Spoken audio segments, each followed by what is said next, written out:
downtown Detroit. We're going to take a little tour with Mr. Michael Boettcher. Hello. How are you? I'm great. How are you? Very good. How long have you been doing these tours? This is you guys are my test case. Test case. But you've been doing Yeah, tours in Detroit for a while, haven't I've you? been giving tours, volunteering professionally since the early 90s. You're awesome. So, shucks. History. The Potawatomi Indians were the first to claim ownership of the island. They called it something approximating Wannabeezy. I have no idea if I got that pronunciation actually correct, but that's how it's sort of transliterated. And that translates to White Swan. So the island was known as White Swan by the Potawatomi. They had built a spirit to the, a monument to the Great Spirit Manitou just across the river on the mainland there. Before the French got here, and of course late 1600s French explorers are kind of coming all through the lakes and looking around and stuff, and in 1699 La Salle had an expedition that came through here, saw that monument, saw that figure, that statue there, and their priests destroyed it, of course. So the Indians, when the tribe came back and they found a desecrated holy spot, and decided to do something about that. So they took the pieces of the monument to the island here and scattered them around the island, and the Great Spirit Manitou turned them into snakes to keep away to protect the island from the European invaders. So that's how it originally became known as Isle of Snakes.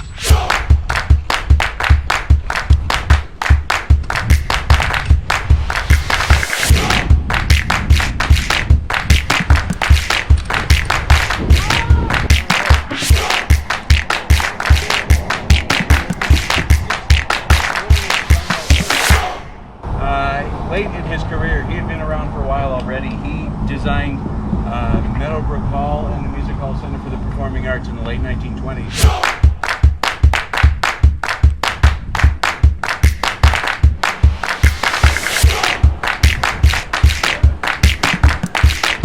Here's Canada.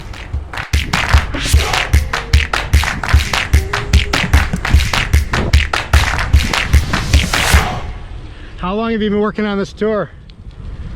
Little by little since spring.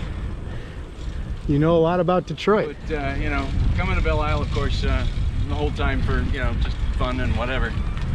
So what kind of walking tours are you doing of Detroit these days, or when you can? Well, once we can get them going again, yeah. So I do a lot of tours for the Pure Detroit shops, including, free tours of the Fisher Building and Guardian Building, and a bunch of walking tours that have sort of different themes all over downtown.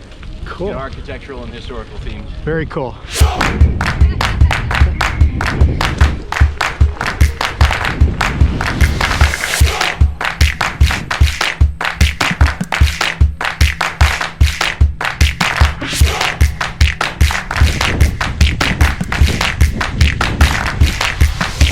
The lighthouse behind me here was, it opened in 1930. It was also designed by Albert Kahn. And that sculpture work that you see there was designed by a Hungarian-American artist named Geza Marotti, who was he was a sculptor in his own right, but he was the head of the art department at Cranbrook at the time. Central figure there might be a little bit hard to see from here, but there are 3 words inscribed along kind of on on each of the corners there with the figure that say water, stars, and wind. So the figure is kind of an allegory for navigation.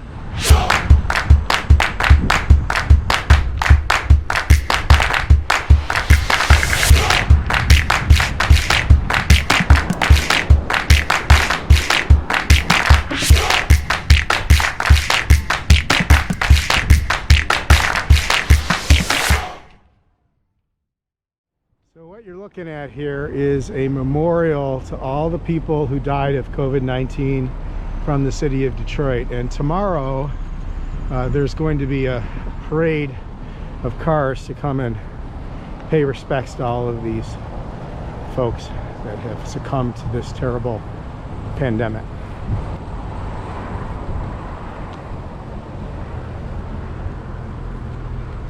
It's a very long line of photographs.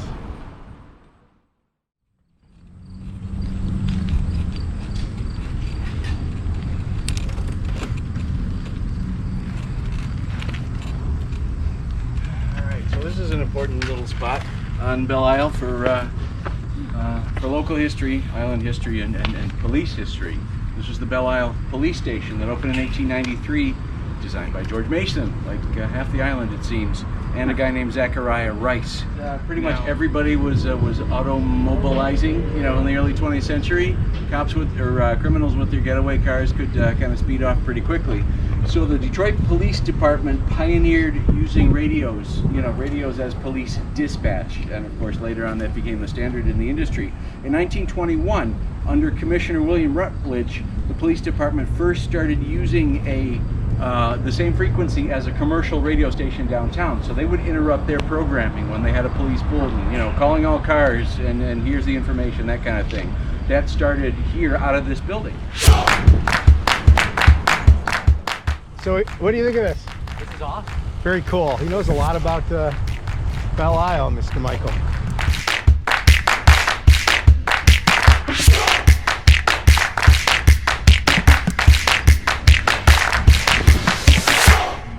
The seal of the city of Detroit.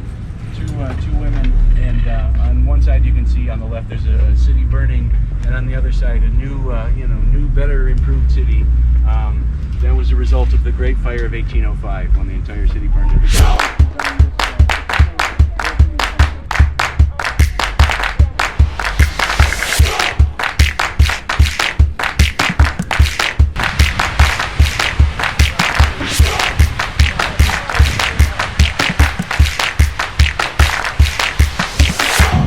This is all, you know, fill dirt, again, that was added from beyond the street there. Well, actually from the lagoon out to the point here.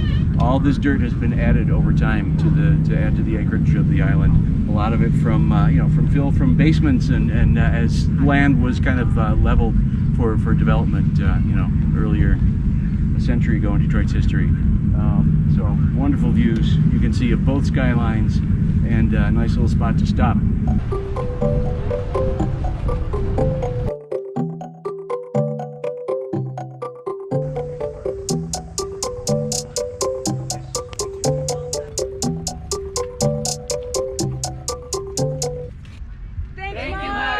That was a great job, Michael. That was awesome. My pleasure. Thanks. Really, really cool. Thank you very much.